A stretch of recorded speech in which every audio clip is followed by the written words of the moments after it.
بسم اللہ الرحمن الرحیم۔ السلام علیکم۔ میں مس رابعہ تاریخ اسلام کے لیکچر سیریز میں آپ کو خوش آمدید کہتی ہوں، اور آج کا ہمارا ٹاپک ہے خلافت راشدہ میں حضرت عثمان رضی اللہ تعالیٰ عنہ۔ تو اسٹوڈنٹس، جیسا کہ آپ جانتے ہیں کہ جو ہمارا مین ٹاپک چل رہا ہے خلافت راشدہ کا، اور اس میں حضرت ابوبکر صدیق رضی اللہ تعالیٰ عنہ، حضرت عمر رضی اللہ تعالیٰ عنہ کے بارے میں بتا چکی ہوں۔ آج میں بات کروں گی حضرت عثمان رضی اللہ تعالیٰ عنہ کی، ان کا مختصر تعارف اور ان کے حالات و واقعات اور ان کی زندگی کے اہم کارنامے۔ سب سے پہلے میں حضور صلی اللہ علیہ وسلم کے بعد جو خلفائے راشدین ہیں، ان کا 49 سالہ جو شاندار دور حکومت ہے، اس کا سرسری سا جائزہ لوں گی، جو کہ ہے سب سے پہلے حضرت ابوبکر صدیق رضی اللہ تعالیٰ عنہ، جو 11 ہجری تا 13 ہجری انہوں نے 2 سال 3 ماہ 10 دن خلافت کی۔ حضرت عمر رضی اللہ تعالیٰ عنہ نے 13 ہجری تا 24 ہجری تک خلافت کی، جو کہ عرصہ بنتا ہے 10 سال 6 ماہ 10 دن کا۔ اب جو آج کا ہمارا ٹاپک ہے حضرت عثمان رضی اللہ تعالیٰ عنہ کا، انہوں نے 24 ہجری تا 35 ہجری تک خلافت کی، جو کہ 12 سال کا عرصہ بنتا ہے تقریباً۔ اب میں بات کروں گی حضرت عثمان رضی اللہ تعالیٰ عنہ کے مختصر تعارف پہ۔ حضرت عمر رضی اللہ تعالیٰ عنہ کے بعد حضرت عثمان رضی اللہ تعالیٰ عنہ خلیفہ ہوئے۔ آپ کے ساتھ حضور صلی اللہ علیہ وسلم کی 2 صاحبزادیوں کی شادی ہوئی تھی، اس لیے آپ کو ذوالنورین کے لقب سے یاد کیا جاتا ہے۔ ذوالنورین کا مطلب ہے 2 نوروں والا۔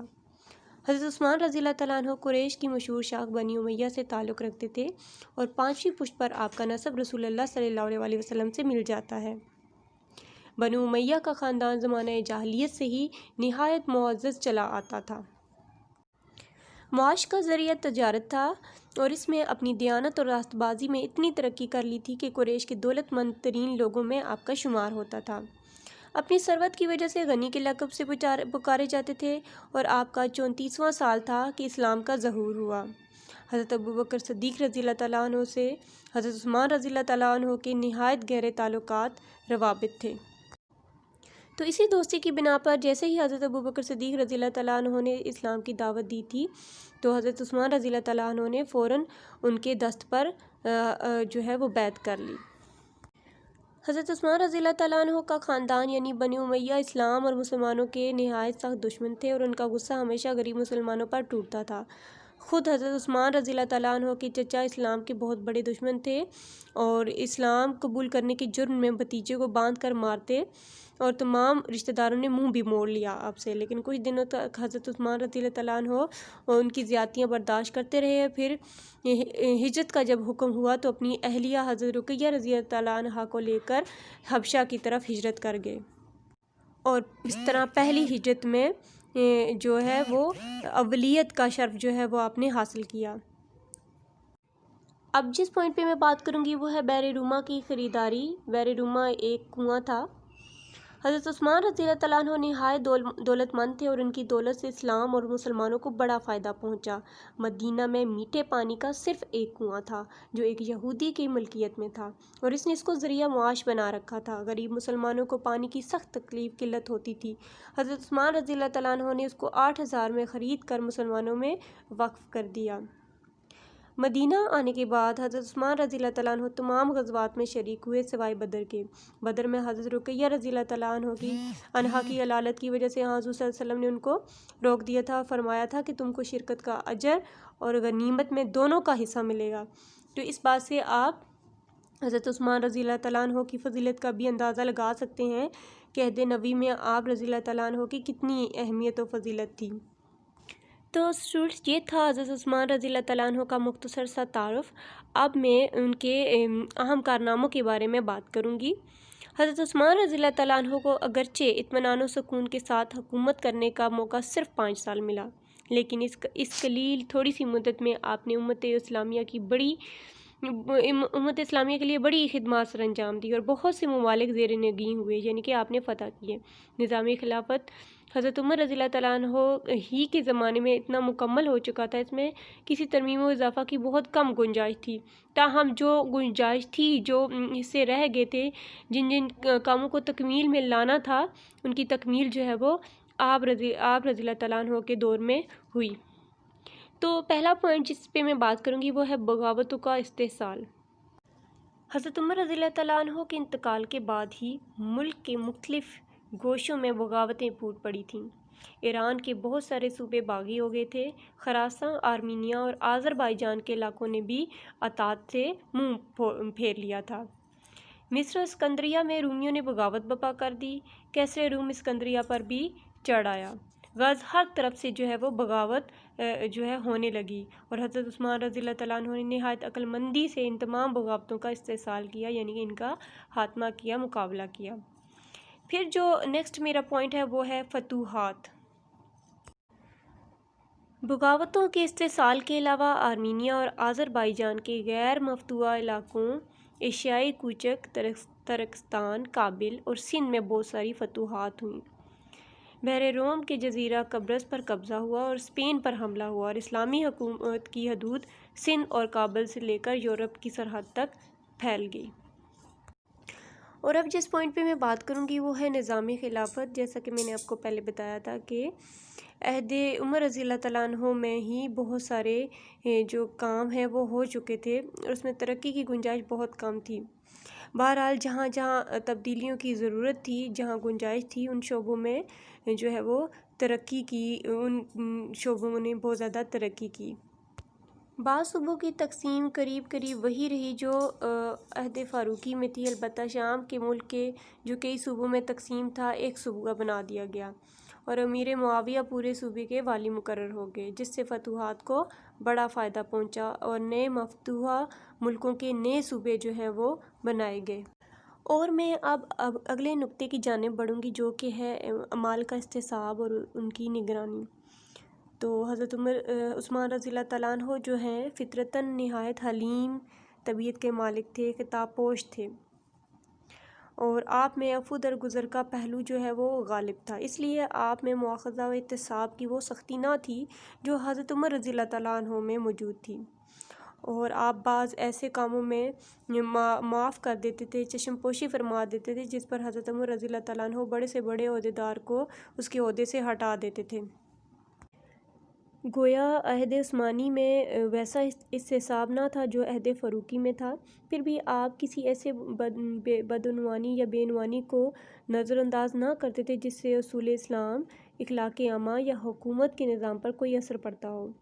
جب کسی والی کے خلاف اس قسم کی کوئی شکایت ہوتی تو آپ اسے فوراً معزول کر دیتے تھے، اسے عہدے سے ہٹا دیتے تھے۔ چنانچہ سعد بن ابی وقاص کو بیت المال کا قرض ادا نہ کرنے کے الزام میں معزول کر دیا۔ ولید کو شراب نوشی کے جرم میں عہدے سے برطرف کر کے حد جاری کی۔ چنانچہ شکایات سن کر آپ ان کا تدارک ضرور فرماتے تھے۔ عثمانی دور میں بہت سے ملک فتح ہوئے تھے اور آمدن وہ بڑھ گئی تھی۔